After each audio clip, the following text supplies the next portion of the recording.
जरताज गुल साहबा ये कह रहे हैं जी कि हमने कुछ नहीं करना, जो भी करना है इलेक्शन कमीशन ने करना है। तो इलेक्शन कमीशन से आपका क्या मुतालबा है? नहीं, पहले तो इन्होंने चूंकि शेर पढ़ा तो मैं इनको कहती हूँ कि कोई क्या रखे तुमसे मुनसिफी की उम्मीद है, कत्ले आम को तुमने हादसा बना डाला। यानी आपने हमारे 24 से ज़्यादा वर्कर शहीद किए, ज़िले शाह से लेकर फिर ख़वातीन को आपने सड़कों के ऊपर घसीटा। रेहाना डार साहिबा चूँकि इनके ख्वाजा आसफ़ के मुकाबले में इलेक्शन लड़ रही थी, आपने वो वालदा की उम्र की खातून के ऊपर, उनके घर के ऊपर, उनके बाकायदा मर्दों ने उनके गिरबान में हाथ डाला, पूरी फैमिलियों को आपने बाहर बिठाया। आपने इलामा इकबाल की बहू के घर की चार दीवारी को आप लोगों ने तोड़ा। आरओस के दफ्तर के सामने आपने हमारे प्रपोजर और सेकेंडर को जो है वो आपने अगवा करवाया। जब इलेक्शन का हुआ तो आपने हमें जलसे नहीं करने दिए, आपने हमारा बल्ले का निशान छीन लिया। वैसे आप बल्ले से हार जाते ना तो शायद आपको इतना दुख नहीं होता।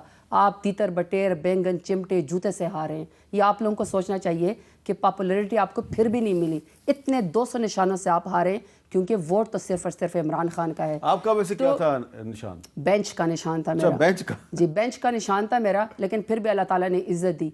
तो जब आपने तमाम को फिक्स किया, तमाम आपने वर्कर से लेकर लीडर तक, इमरान खान को आपने जेल में डाला, आपकी उसकी बेगम साहिबा के ऊपर, पर्दादार खातून के ऊपर आपने किरदार कशी की।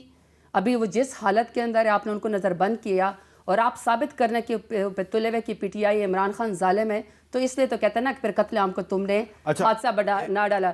दूसरा कारमा है ना, आप रियासत मदीना की बात करते हैं, खान की बात करते हैं, कमाल कारमा है कि आप 2013 में किसी और पार्टी से आ जाते हैं, 2018 में आप हमारी पार्टी से आ जाते हैं, 2024 में आप किसी और पार्टी से आ जाते हैं। वो ठीक है। अच्छा, एक मिनट वो क्योंकि बार बार जरताज गुल साहबा जिक्र कर रही हैं कि इनके साथ बहुत ज़्यादा जुल्म हुआ, ज्यादती हुई, और यकीनन ये इनका राइट है, ये जो भी शिकवा शिकायत कर रही हैं उसका तो इनके पास सबूत मौजूद है। लेकिन जब पाकिस्तान तहरीक इंसाफ की हुकूमत थी तो इसी तरह उस वक्त की जो अपोजिशन थी वो भी इसी तरह के शिकवे शिकायत करती थी। तो एक छोटा सा क्लिप मैं चाहता हूँ वो भी ज़रा आ जाए, कराची का मरियम बीबी का जरताज गुल साहबा क्या कहती है।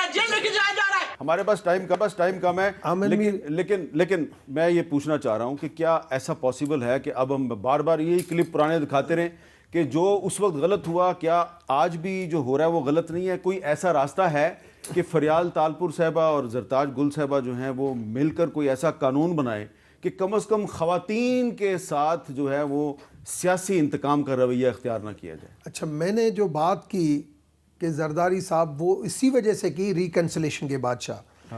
देखिए इस वक्त मैं तो 2002 से लेके आज तक इन सारी इलेक्शनों को, ये पाकिस्तान की बदकिस्मती है, जो भी इलेक्शन होती है उसके ऊपर ये होता है कि मैंने हारा नहीं है। उसको बेहतर कौन करेगा? यही डेमोक्रेटिक पार्टी करेगी जो कभी नहीं कर रही है। एक दूसरे के इसके ऊपर इंतकाम कौन करती है? या नून लीग करती है या पीटीआई कर रही है। पीटीआई ने अपने दौर में किया, नून लीग ने अपने दौर में किया, डेस्कें बजाई। मैं किसी भी पार्टी में रहा मगर इन चीज़ों को सपोर्ट नहीं किया। आप कम से कम अब वक्त आना चाहिए, कभी न कभार एंड आना चाहिए। अगर एंड नहीं आया, ठीक है, अगर इसी किस्म की सियासत चली तो ये वक्त बदलेगा। चले, वक्त बदलेगा, इशू तमाम के रह जाएंगे। वो तो वक्त तो बदलता है। आप तीनों का बहुत बहुत शुक्रिया। ये अर्ज करना है कि जब पाकिस्तान तहरीक इंसाफ की हुकूमत थी तो इसी तरह जब उनके जो सियासी मुखालफीन थे उन पर मुकदमात बनाए जाते थे तो हम उस पर तनकीद करते थे। राना सनाउल्लाह का जो मिसाल है वो आपके सामने है। राना सनाउल्लाह पे केस बना, हमने उसकी मजम्मत की। लेकिन इसी तरह अब अगर जरताज गुल साहिबा पे और इनके जो बाकी तहरीक इंसाफ के साथी हैं उन पर अगर आप गाय चोरी के मुकदमात बनाएंगे तो इसकी कोई भी हमायत नहीं कर सकता, और इस किस्म के मुकदमात ख़त्म किए बगैर आप पाकिस्तान की जो सियासत है उसमें रवादारी को फ़रोग़ नहीं दे सकते, और कोई हीलिंग टच जो है वो कामयाब नहीं होगा।